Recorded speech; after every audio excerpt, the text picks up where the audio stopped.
Guys, good morning to all of you. So friends, we are live now. जैसा कि आप सभी को पता है, डेली सुबह 11 बजे हमारे चैनल पर सीटेट 6 सितंबर 2026 परीक्षा के लिए लाइव मॉक टेस्ट होता है, जिसमें हम हूबहू वही क्वेश्चन कराते हैं जो 6 सितंबर 2026 में पूछे जाने हैं, इंपॉर्टेंट है और उसी लेवल के सारे प्रश्न होते हैं। तो सभी लोग क्लास में जुड़ जाइए। एक ही क्लास में सभी विषयों के मॉक टेस्ट करते हैं, थोड़े प्रश्न करते हैं लेकिन सभी विषयों को करते हैं, क्योंकि आपको प्रैक्टिस करना बहुत जरूरी है। क्वेश्चंस का लेवल बड़ा होता है, क्वेश्चन लेंदी होते हैं, ऑप्शन भी लेंदी होते हैं, तो प्रैक्टिस बहुत हेल्प करता है ताकि प्रश्न भी नहीं छूटे। प्रैक्टिस हो जाएगी तो आप गेस भी अच्छा कर सकते हो अगर आपको प्रैक्टिस अच्छी है। तो सभी लोग क्लास में जुड़िए। क्लास लाइव स्टार्ट हो गया। मेरी आवाज आ रही है आप सभी को? इसके साथ साथ सीटेट परीक्षा की कंप्लीट तैयारी करें। हमारे द्वारा नोट्स भी तैयार किया गया, पेपर 1 और पेपर 2। पहले मैं नोट्स दिखाना चाहूंगा, फिर इसकी इंफॉर्मेशन दूंगा। बहुत ही बेहतरीन तरीके से, सिस्टमैटिक तरीके से 3D फॉर्मेट में, इमेज के साथ साथ में, और सब कुछ शॉर्ट फॉर्म में, हर एक सिद्धांत को एक पेज में मैंने कवर करने की कोशिश की है, क्योंकि सबसे ज्यादा प्रॉब्लम आती है बच्चों को रिवीजन करने में और थ्योरी पढ़ने में और समझने में। जब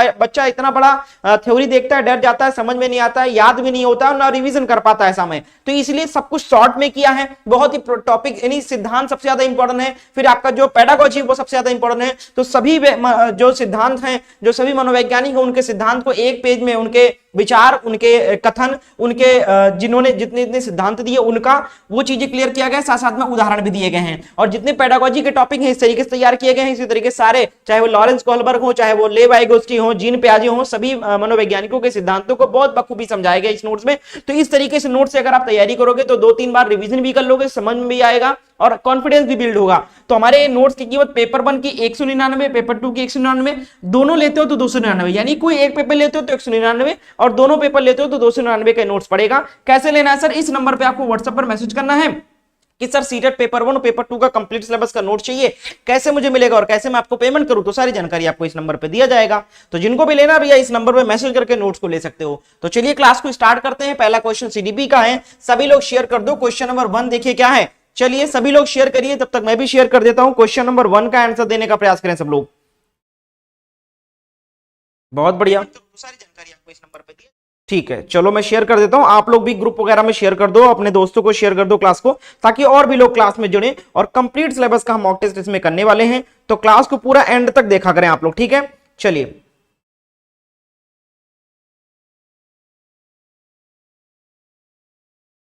जवाब दीजिए, क्या हो जाएगा? पहला क्वेश्चन पढ़िए और जवाब दीजिए।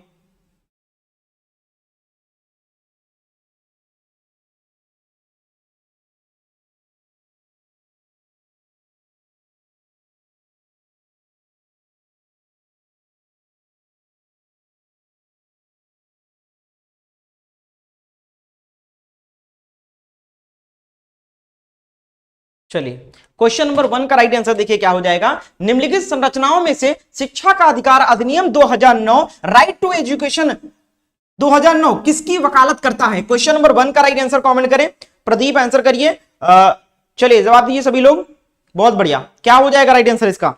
क्वेश्चन नंबर 1 राइट आंसर हो जाएगा, ऑप्शन ए हो जाएगा, समावेशी शिक्षा की सिफारिश करता है या वकालत करता है। क्वेश्चन नंबर 2 है डैश डैश, यह विचारधारा है कि सभी बच्चों को एक नियमित विद्यालय व्यवस्था में समान शिक्षा प्राप्त करने का अधिकार हो।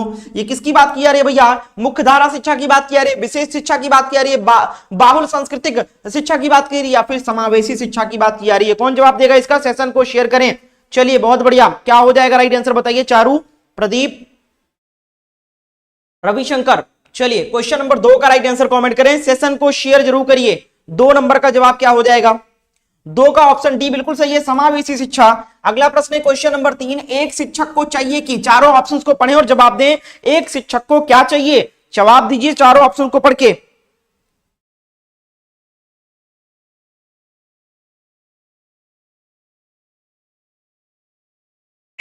चलिए गुड मॉर्निंग श्यामापति, श्यामपति, जवाब दीजिए क्या हो जाएगा?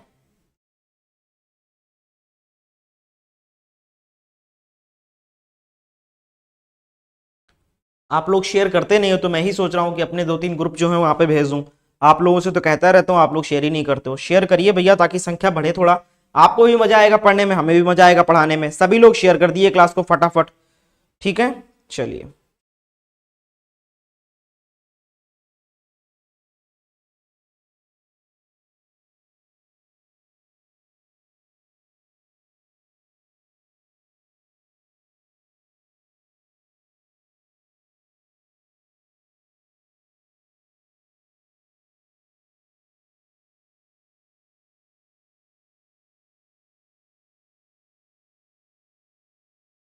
चलिए बस एक सेकंड, चलो हो गया। क्वेश्चन नंबर 2 का राइट आंसर क्या हो जाएगा मेरे प्यारे साथियों? जवाब आना स्टार्ट हो चुका है, बहुत बढ़िया। एनके मिश्रा, खुशी गुड मॉर्निंग, रवि शंकर बहुत बढ़िया। चलिए स्वीट वाइब बहुत अच्छा, सभी लोग आंसर कर रहे हैं। श्यामपति, क्या हो जाएगा जवाब इसका? बिल्कुल देखिए क्वेश्चन नंबर 3 का उत्तर आ चुका है। जितने लोग सी आंसर किए बिल्कुल सही है। यह संप्रेषित करे कि वह कक्षा कक्ष में सभी संस्कृतियों का सम्मान करती है एवं महत्व देती है। अगला देखो नेक्स्ट है क्वेश्चन नंबर 4, बच्चे प्रभावी रूप से सीखते हैं जब। क्वेश्चन नंबर 4 का कौन जवाब देगा? 4 नंबर का उत्तर दो इनके, क्या हो जाएगा? खुशी बताओ, चलो आंसर करिए सभी लोग।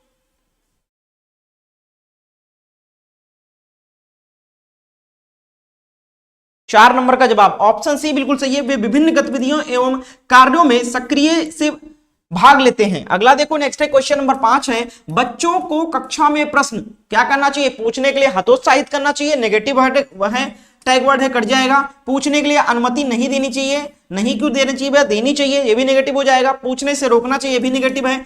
पॉजिटिव क्वेश्चन है तो क्या हो जाएगा? प्रश्न पूछने के लिए प्रेरित करना चाहिए। ऑप्शन डी बिल्कुल करेक्ट उत्तर हो जाएगा। अगला देखो नेक्स्ट है क्वेश्चन नंबर 6, निम्नलिखित में से कौन सी एक मुख्य प्रक्रिया नहीं है जिसके द्वारा सार्थक अधिगम घटित होता है? क्वेश्चन नंबर 6 का राइट आंसर कमेंट करो। 6 का राइट आंसर क्या हो जाएगा बताइए? 6 नंबर का उत्तर बताइए। चारू जी आंसर करिए। खुशी बहुत बढ़िया, श्यामपति बहुत अच्छा, एनके वेरी गुड।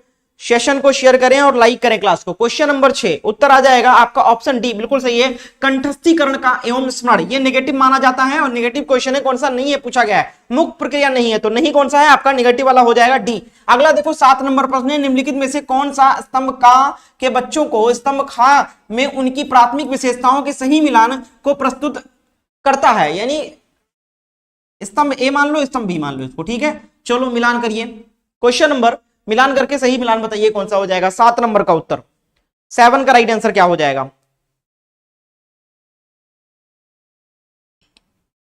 7 का ए वाला बिल्कुल करेक्ट उत्तर हो जाएगा। ए यहां पर बिल्कुल सही है भैया। प्रतिभाशाली जो हो जाएगा वो अवधान कमी, अति सक्रियता, व्यक्तिक्रम, ठीक है। तो आपका पहला का क्या हो जाएगा? डी से हो जाएगा, 4 से हो जाएगा। ये डी मान लो, ये डी मान लो, ये सी मान लो आपको, ठीक है। तो इस तरीके से मिलान कर सकते हो। फिर अधिगम अशक्ता, अधिगम अशक्ता मूल समाधानों के बारे में सोच सकता है? नहीं, क्या हो जाएगा? ये हो जाएगा आपका ए से, धारा प्रवाह पढ़ने में, ठीक है। ये अधिगम अशक्ता है। आसानी से विचलित होने की आदत, आसानी से विचलित होने की आदत क्या हो जाएगा बताओ? आसानी से विचलित होने की आदत, तो ये हो जाएगा आपका ऑप्शन 3 से, सृजनात्मक शीघ्रता से एवं स्वतंत्र रूप से सीखने में योग्यता, ठीक है। मूल समाधानों के बारे में सोच सकता है। अगला देखो नेक्स्ट है क्वेश्चन नंबर 8 है, बच्चों की गलतियां बार बार अभ्यास करने के लिए कहकर तुरंत सुधार देनी चाहिए, अधिगम का एक भाग है तथा उन्हें विचारों में अंतर्दृष्टि देती है, शिक्षण अधिगम प्रक्रिया में महत्वहीन है। गलतियों की बात कर रही है, प्रदर्शित करती है कि बच्चे कितने लापरवाह हैं। जवाब दो क्या हो जाएगा? 8 नंबर का उत्तर, क्वेश्चन नंबर 8, तो ये हो जाएगा आपका ऑप्शन बी हो जाएगा। बच्चों की गलतियां अधिगम का एक भाग है तथा उन्हें विचार में एक अंतर्दृष्टि देती हैं। अगला देखो नेक्स्ट है क्वेश्चन नंबर 9, सीडीपी का मूल्यांकन को जवाब दिए चारों ऑप्शंस को पढ़ के। 9 नंबर का उत्तर क्या हो जाएगा मेरे प्यारे साथियों? क्वेश्चन नंबर 9 का जवाब दीजिए सब लोग।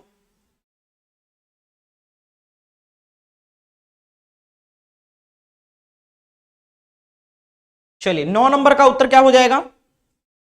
9 का ऑप्शन ए का उत्तर हो जाएगा, मूल्यांकन शिक्षण अधिगम प्रक्रिया का एक भाग होना चाहिए, ठीक है। अगला देखो नेक्स्ट है क्वेश्चन नंबर 10, संरचनात्मक दृष्टिकोण के अनुसार अधिगम डैश डैश है। क्वेश्चन नंबर 10 का जवाब दें आप लोग, क्या हो जाएगा सही जवाब? श्यामपति आंसर करें, रविशंकर बहुत बढ़िया, स्वीट वाई बहुत अच्छा, चारों बहुत बढ़िया, एनके मिश्रा भी जवाब दे रहे हैं। सभी लोग आंसर करते रहिए इसी तरीके से, क्वेश्चन नंबर डाल के आंसर करें। 10 का उत्तर हो जाएगा ऑप्शन डी, एक सक्रिय एवं सामाजिक प्रक्रिया है। अगला देखो नेक्स्ट है क्वेश्चन नंबर 11, जब शिक्षक को विद्यार्थियों एवं उनकी योग्यताओं के बारे में सकारात्मक विश्वास होता है तब विद्यार्थी क्या करता है? 11 नंबर का उत्तर बताएं आप लोग। 11 का राइट आंसर क्या हो जाएगा?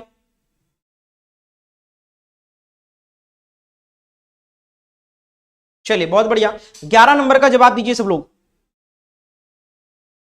सीखने के लिए उत्सुक एवं प्रेरित रहते हैं, बिल्कुल सही है। अगला देखो 12 नंबर प्रश्न है, एक शिक्षक बच्चों को प्रभावी रूप से समस्या का समाधान करने में सक्षम बनाने के लिए किस तरह से प्रोत्साहित कर सकती है? क्वेश्चन नंबर 12 का जवाब दें आप लोग।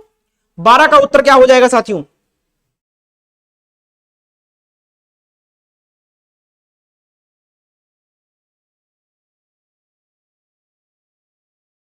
संख्या कम है, क्लास को शेयर करें आप लोग। 12 नंबर का उत्तर ऑप्शन सी का उत्तर हो जाएगा, बच्चों को समस्या के बारे में सहजानुभूत अनुमान लगाने एवं बहुविकल्पों को देखने के लिए प्रोत्साहित करके। अगला देखो क्वेश्चन नंबर 13 है, वह विधियां जिनके प्रयोग में विद्यार्थियों की स्वपहल या प्रयास शामिल है, निम्न में से किसका उदाहरण है? क्वेश्चन नंबर 13 का उत्तर दें आप लोग। 13 का राइट आंसर क्या हो जाएगा बताइए।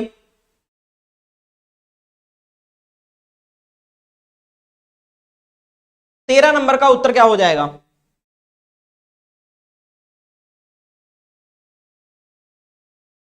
13 का राइट आंसर क्या हो जाएगा? ऑप्शन बी का उत्तर हो जाएगा अधिगमकर्ता केंद्रित विधि। अगला देखो नेक्स्ट है क्वेश्चन नंबर 14, नीचे लिखी हुई स्थिति किस सिद्धांत को दर्शाती है?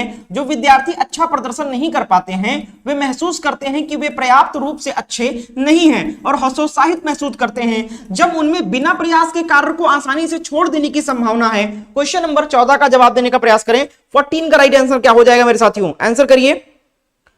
चलिए गौरव भाई बहुत अच्छा, बताइए।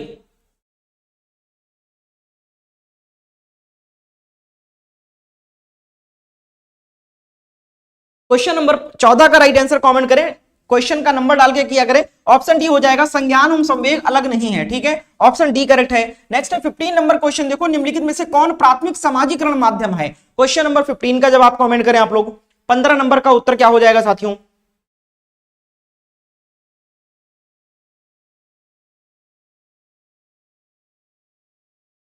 15 नंबर का सही जवाब, बहुत बढ़िया, श्यामपति बहुत अच्छा, एनके मिश्रा, चारू बहुत अच्छा, स्वीट वाइफ बहुत अच्छा, गौरव बहुत बढ़िया। 15 का जवाब देखिए काफी लोग आंसर कर रहे हैं, डी हो जाएगा परिवार। अगला प्रश्न है क्वेश्चन नंबर 16, जीन प्याजे के सिद्धांत का प्रमुख प्रस्ताव है कि? चार ऑप्शन दिया गया, जवाब दीजिए। 16 नंबर का उत्तर क्या हो जाएगा बताओ।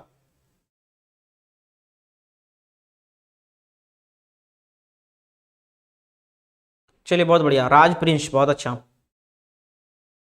रविशंकर भाई बताइए क्या हो जाएगा 16 का? क्या हो जाएगा उत्तर? सी बिल्कुल करेक्ट उत्तर हो जाएगा, बच्चों की सोच गुणात्मक रूप से वयस्कों से भिन्न होती है, बिल्कुल सही है। अगला देखो next question, question number 17, gender है एक मनोवैज्ञानिक सत्ता है, एक सामाजिक संरचना है, एक आर्थिक अवधारणा है, या फिर एक जैविक निर्धारक है? 17 नंबर का जवाब दो। जेंडर से प्रश्न बनते हैं, कई सारे प्रश्न पूछे जाते हैं जेंडर से, सभी लोग आंसर करें।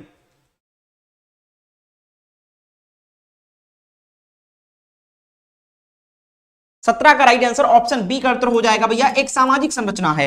अगला प्रश्न है क्वेश्चन नंबर 18 है, निम्नलिखित में से कौन विकास के व्यापक आयामों की सही पहचान करता है? क्वेश्चन नंबर 18 का उत्तर बताएं आप लोग। आज आप लोग शेयर नहीं कर रहे हैं भैया, संख्या बहुत कम है, 4 लोग 5 लोग पढ़ रहे हैं, बताओ। और फिर चाहते हो आप लोग सर कंटिन्यू क्लास करो, 4 लोग 5 लोग में कहां कंटिन्यू हो पाएगा भाई? आप लोग थोड़ा सपोर्ट करिए, शेयर करिए। क्वेश्चन नंबर 18 का उत्तर क्या हो जाएगा? ऑप्शन डी का उत्तर हो जाएगा, शारीरिक, संज्ञानात्मक, सामाजिक और संवेगात्मक, बिल्कुल सही उत्तर हो जाएगा, बहुत बढ़िया। चलो आगे देखते हैं अगला प्रश्न। ठीक है, एक सेकंड, बहुत अच्छा, 18 नंबर का उत्तर डी करेक्ट है। नेक्स्ट है क्वेश्चन नंबर 19, देखो सीडीपी का बुद्धि के बारे में निम्नलिखित कथनों में से कौन सही है? क्वेश्चन नंबर 19 का उत्तर दो आप लोग। 19 का सही जवाब क्या हो जाएगा?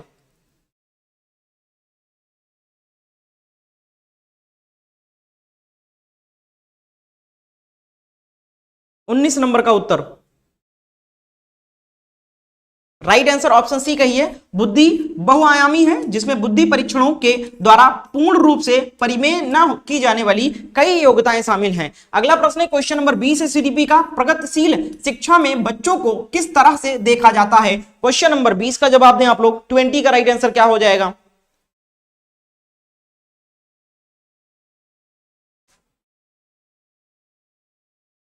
ट्वेंटी का राइट आंसर क्या हो जाएगा?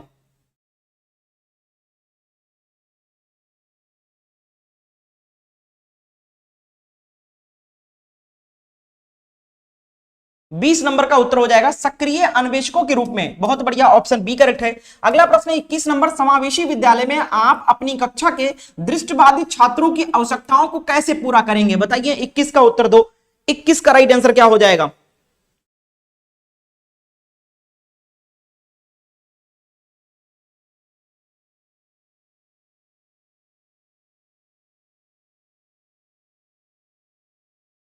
ये हो जाएगा शिक्षण अधिगम की वैकल्पिक प्रणालियों और साधनों का प्रयोग करके, बिल्कुल सही है, ऑप्शन ए सही है। अगला देखो 22 नंबर है, निम्नलिखित में से क्या प्रारंभिक संख्या संकल्पना से संबंधित नहीं है? बताओ भैया, क्वेश्चन नंबर 22 का उत्तर दो। संख्या संकल्पना की बात की आ रही है, अंकों की बात की आ रही है, यहाँ पर मैथ की बात की आ रही है, मैथ पेडागोजी। जवाब दें आप सब लोग, क्वेश्चन नंबर 22।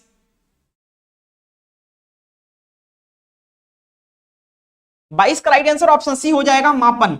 अगला प्रश्न है क्वेश्चन नंबर 23, देखिए संख्यांक और संख्या के विषय में निम्नलिखित में से कौन से कथन सही हैं? कथन यह है, संख्याक एक प्रतीक है जिसे संख्याओं को प्रदर्शित करने के लिए प्रयोग किया जाता है। ठीक है, क्या यह सही है कि गलत है? बताओ। बिल्कुल सही है, ए वाला सही हो जाएगा। दूसरा कथन है, एक संख्या को विभिन्न संख्यांकों द्वारा प्रदर्शित किया जा सकता है। क्या यह सही है? बताओ। बिल्कुल सही है, दोनों सही है, दोनों सही हो जाएगा। तो ए और बी दोनों शुद्ध हैं, ऑप्शन सी करेक्ट उत्तर हो जाएगा। अगला देखो 24 नंबर है, निम्नलिखित में से कौन सा गणितीय प्रक्रम नहीं है? क्वेश्चन नंबर 24 का जवाब दें। नेगेटिव क्वेश्चन है, कौन सा नहीं है पूछा गया है, तो जवाब दें आप सब लोग, क्या हो जाएगा राइट आंसर?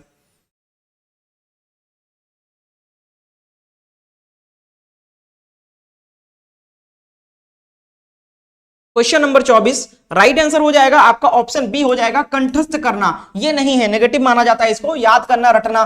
25 नंबर देखो, योग पर निम्नलिखित शाब्दिक समस्याओं को पढ़िए।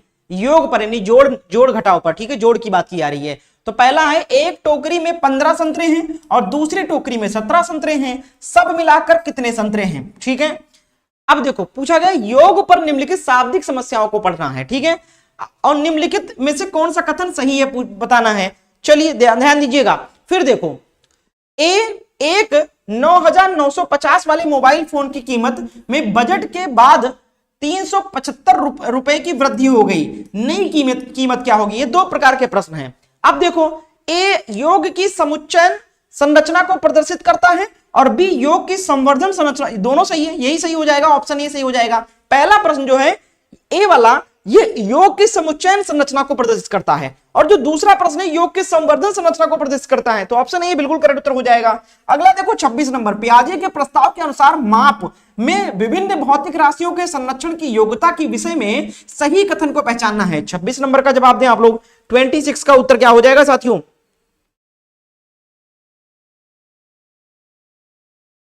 चलिए बहुत बढ़िया, एनके वेरी गुड, गौरव, रविशंकर, श्यामपति बहुत अच्छा, स्वीट वाई बहुत अच्छा, चारू, क्या हो जाएगा जवाब? 26 का जवाब दो, ऑप्शन डी हो जाएगा। भार के संरक्षण की समझ आयतन के संरक्षण से पहले आती है, बहुत बढ़िया। अगला देखो 27 नंबर, एक अध्यापक कक्षा 4 की छात्राओं को निम्नलिखित कार्य देता है, 25 टाइल को सभी संभव आयताकार व्यूहों में व्यवस्थित करें। इस कार्य से निम्नलिखित में से कौन सी गणितीय अवधारणा को संबोधित किया जा सकता है? क्वेश्चन नंबर 27 का जवाब दें आप लोग। 27 का राइट आंसर क्या हो जाएगा? कमेंट करते रहें आप सभी लोग आंसर अपने मन से। जी हाँ, 27 नंबर का जवाब ऑप्शन ए हो जाएगा, क्षेत्रफल, गुणनखंड और परिमाप, इन तीनों से संबंधित है ये प्रश्न। क्वेश्चन नंबर 28 देखो, निम्नलिखित समुच्चयों में से कौन सा गणित में प्रश्न हल करने का कौशल है? क्वेश्चन नंबर 28 का जवाब दें आप लोग। 28 का उत्तर क्या हो जाएगा बताइए?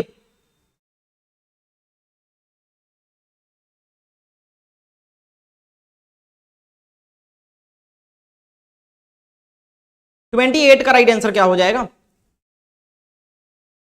28 ऑप्शन बी का उत्तर हो जाएगा, विवेचन करना, चर का प्रयोग करना, प्रतिरूप देखना, बिल्कुल सही है। अगला देखो नेक्स्ट है क्वेश्चन नंबर 29, वान हेले के स्तर जिस विकास की अवस्थाओं का संकेत करते हैं वह है। क्वेश्चन नंबर 29 का जवाब दो, वैन हेले, ठीक है, चलिए जवाब दें आप सब लोग। बहुत बढ़िया, सभी के आंसर आ रहे हैं। क्वेश्चन नंबर 29 का आंसर करें आप लोग।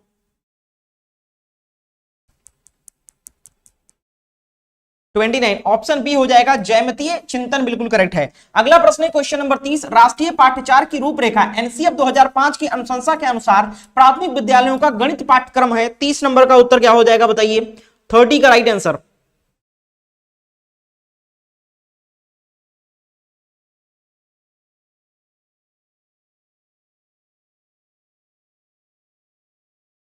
तीस नंबर का उत्तर क्या हो जाएगा?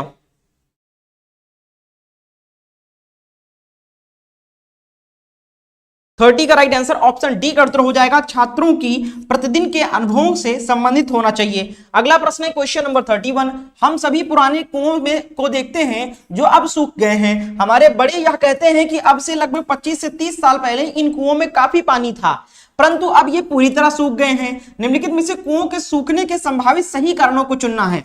तो कारण नंबर ए से पढ़ते हैं हम लोग, ठीक है। 31 पे आ जाते हैं, 31। चलो, जिन झीलों में वर्षा का पानी इकट्ठा होता था अब वह नहीं है, यह भी हो सकता है कारण। बी है, पेड़ों, कुओं और आसपास के क्षेत्रों की जमीन अब कोलतार सीमेंट से ढक गया है, यानी रोड वगैरह बन गई है, पक्की सड़कें हो गई है वहां पर, यह भी रीजन हो सकता है पानी की कमी का। बहुत बढ़िया। कुओं का कोई उपयोग नहीं करता क्योंकि हर घर में टोटियां लगी हैं, यह कारण नहीं हो सकता कि कुएं का पानी सूख जाए, ठीक है। डी है, भूमिगत पानी की को खींचने के लिए कई विद्युत मोटर चालित पंप लग गए हैं। बिल्कुल भैया, सिंचाई होती है, खेतों में सिंचाई होती है, घरों में नल लगे हुए हैं, वहां से पानी निकल रहा है, जिस वजह से भूमि में पानी कम हो रहा है, तो ये रीजन हो सकता है। तो ए बी डी ये तीनों रीजन सही है, ऑप्शन सी करेक्ट उत्तर हो जाएगा। अगला देखो नेक्स्ट क्वेश्चन, क्वेश्चन नंबर 32 है, पर्यावरण अध्ययन में संकल्पनाओं और मुद्दों को विज्ञान और सामाजिक विज्ञान विषय के रूप में नहीं रखा गया है, क्यों? बताओ भैया, ईवीएस के क्वेश्चन स्टार्ट हो गए हैं, ठीक है, ईवीएस। चलिए आंसर करिए, 32 का राइट आंसर क्या हो जाएगा?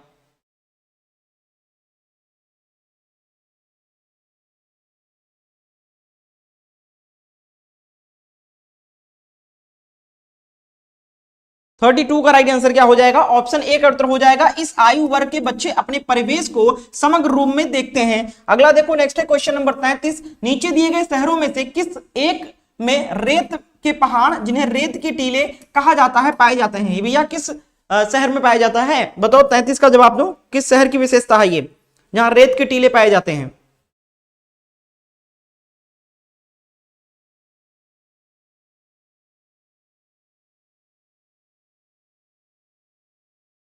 तैतीस नंबर का जवाब ऑप्शन ए का उत्तर हो जाएगा, अबू धाबी। अगला प्रश्न देखो क्वेश्चन नंबर 34। पर्यावरण अध्ययन के पाठ्यक्रम में उप विषयों के स्थान पर थीम को प्रस्तावित किया गया, क्यों? क्वेश्चन नंबर 34 का जवाब दो, ठीक है। 34 नंबर का उत्तर क्या हो जाएगा बताइए?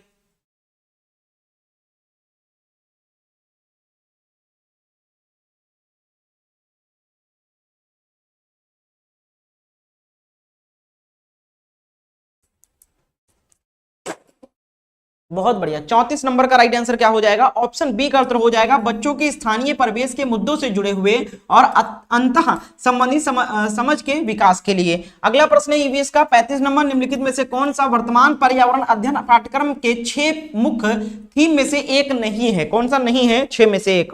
बताइए।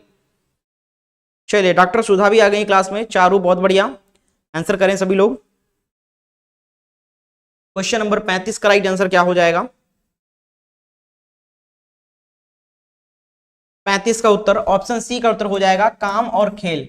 अगला प्रश्न देखो क्वेश्चन नंबर 36। निम्नलिखित में से कक्षा 1 और 2 के लिए पर्यावरण अध्ययन विषय के संदर्भ में सच कौन सा है, सत्य कौन सा है? बताइए कौन सा कथन सत्य है कक्षा 1 और 2 के लिए पर्यावरण से संबंधित?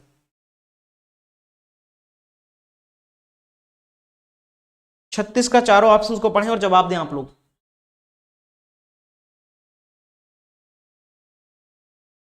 36 का राइट आंसर ऑप्शन ए हो जाएगा, पर्यावरण अध्ययन से संबंधित मुद्दों और संबंधों का संपादन भाषा और गणित के माध्यम से होता है। अगला प्रश्न है क्वेश्चन नंबर 37। निम्नलिखित में से क्या एक पर्यावरण अध्ययन में ज्ञान की रचना में बहुत ही महत्वपूर्ण है?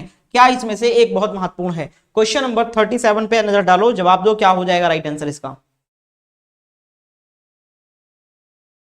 ये सभी पूछे गए प्रश्न करवा रहा हूं, अपने मन से नहीं करवा रहा। 37 राइट आंसर हो जाएगा, बच्चों की सक्रिय भागीदारी। बिल्कुल सही है, ठीक है। बच्चों के ज्ञान को शिक्षकों को के ज्ञान से जोड़ना, बच्चों के ज्ञान को शिक्षकों के ज्ञान से जोड़ना, नहीं, शिक्षकों के ज्ञान को बच्चों के ज्ञान से जोड़ना चाहिए, ठीक है। चलो, ये वाला गलत हो जाएगा, ठीक है।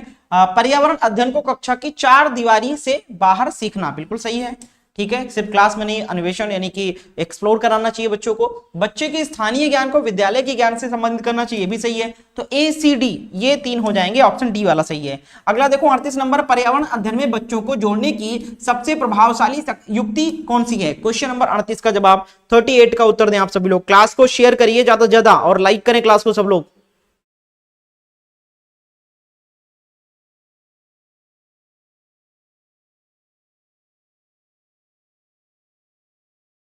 38 का राइट आंसर ऑप्शन डी हो जाएगा, किससे कहानियां। अगला प्रश्न है क्वेश्चन नंबर 39, देखो निम्नलिखित में से कौन सा एक पर्यावरण अध्ययन के संबंध में सच नहीं है, सत्य नहीं है। 39 का जवाब दें आप लोग।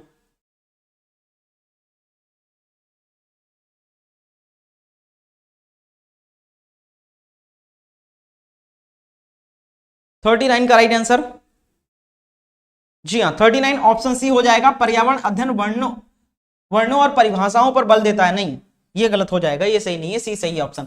40 नंबर देखो, एक शिक्षक हमेशा क्रियाकलापों को कराने के बाद प्रश्नों और चर्चाओं का संचालन करता है। क्रियाकलापों, प्रश्नों और चर्चाओं के संचालन करने का उद्देश्य क्या है। 4 ऑप्शन दिए गए, बताइए कौन कौन से उद्देश्य हैं। 40 नंबर पे ध्यान दें, 40 का राइट आंसर क्या हो जाएगा।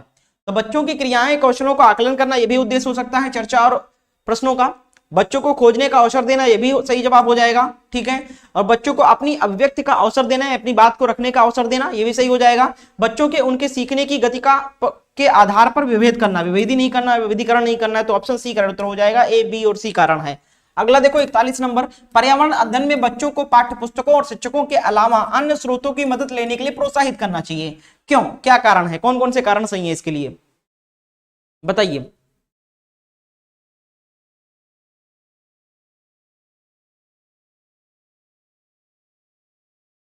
क्वेश्चन नंबर 41 का राइट आंसर क्या हो जाएगा। पर्यावरण अध्ययन सीखने के लिए पाठ्यपुस्तक और शिक्षक की ही स्रोत नहीं है, यह भी सही हो जाएगा। यह पर्यावरण अध्ययन सीखने के लिए समुदाय और माता पिताओं की उपस्थिति का विकास करेगा, यह भी सही हो जाएगा। यह शिक्षकों को बच्चों की पृष्ठभूमि को जानने का अवसर देगा, यह भी सही है। यह बच्चों के सौंदर्यगत और मनोक्रियात्मक कौशल का विकास करेगा। तो कौन कौन से हो जाएगा, ए बी सी सही होगा सिर्फ, ठीक है, डी नहीं होगा। अगला देखो क्वेश्चन नंबर 42 देखो, निम्नलिखित में क्या पर्यावरण अध्ययन में आकलन के लिए संकेतक नहीं होना चाहिए। क्वेश्चन नंबर 42 का जवाब दो आप लोग।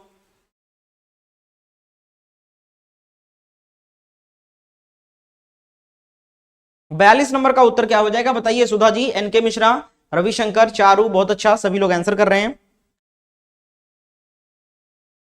राइट आंसर ऑप्शन बी हो जाएगा, याद करना, ये संकेतक नहीं होना चाहिए। अगला देखो क्वेश्चन नंबर 43 है, पर्यावरण अध्ययन में शिक्षक के द्वारा बच्चों को स्वयं अपने आप का आकलन के लिए अवसर देना चाहिए। स्व आकलन है, बताओ भैया, सीखने समान आकलन, सीखने का आकलन है, सीखने के लिए आकलन है, या सीसीई है, बताओ भैया, सतत विकास, ठीक है। क्वेश्चन नंबर 43 राइट आंसर क्या हो जाएगा साथियों।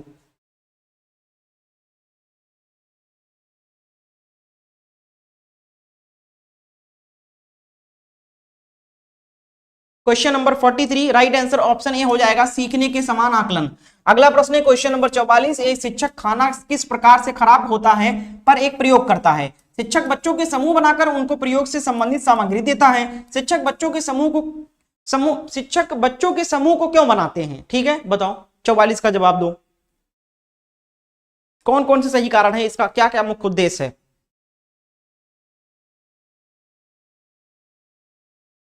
यह सहपाठी अधिगम का समर्थन करता है, बिल्कुल ग्रुप से।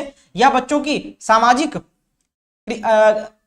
अंतःक्रिया में सुधार करता है, भी सही है। समूह अधिगम बिना बोझ के पर्यावरण अध्ययन, ये गलत हो जाएगा, ठीक है। कक्षा में अनुशासन को बनाए रखने के लिए नहीं, तो क्या हो जाएगा, ये दो मुख्य कारण है समूह बनाने के, ठीक है, ए और बी, तो ऑप्शन डी वाला करेक्ट उत्तर हो जाएगा। अगला प्रश्न है क्वेश्चन नंबर 45 है, निम्नलिखित में से कौन पर्यावरण अध्ययन का उद्देश्य नहीं है। इसमें से कौन पर्यावरण का मुख्य उद्देश्य नहीं है, आपको बताना है चारों में से। चलिए सभी लोग जवाब दीजिए, और लास्ट क्वेश्चन है आज का।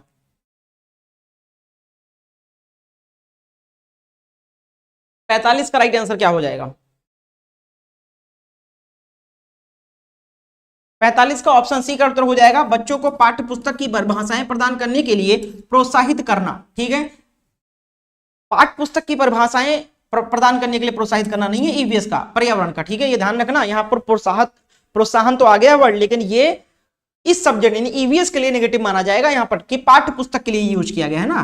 प्रोत्साहन जो यूज किया गया पाठ्य पुस्तक की परिभाषाओं को रटाना नहीं, एक्सप्लोर करना, प्रयोग करना, उनको दिखाना, अन्वेषण यानी बाहर ले जाना, ठीक है, ये सारी चीजें पॉजिटिव मानी जाती है ईवीएस में, तो ये आपका नेगेटिव हो जाएगा, सी करेक्ट उत्तर हो जाएगा इसका। तो आज के लिए भाई इतना ही, उम्मीद करते हैं क्लास अच्छी लगी हो। और इस तरीके से अगर आपको नोट चाहिए भैया, तो कंप्लीट सिलेबस का इसी तरीके से नोट्स तैयार किया है। इस नंबर पे आपको व्हाट्सएप पर मैसेज करना, पेपर 1 और पेपर 2 कंप्लीट सिलेबस का नोट्स मिल जाएगा। कोई भी एक पेपर का नोट 199 में मिल जाएगा, दोनों पेपर साथ में लेते हो 299। कैसे लेना, इस नंबर पे व्हाट्सएप पर मैसेज करना है कि सर मुझे सीटेट पेपर 1 या पेपर 2 का नोट चाहिए, कैसे मुझे मिलेगा और कैसे मैं आपको पेमेंट करूं, तो सारी जानकारी आपको इस नंबर पर दिया जाएगा। मिलते हैं अगली क्लास कल सुबह 11 बजे। बहुत बहुत शुक्रिया क्लास को अंत तक देखने के लिए।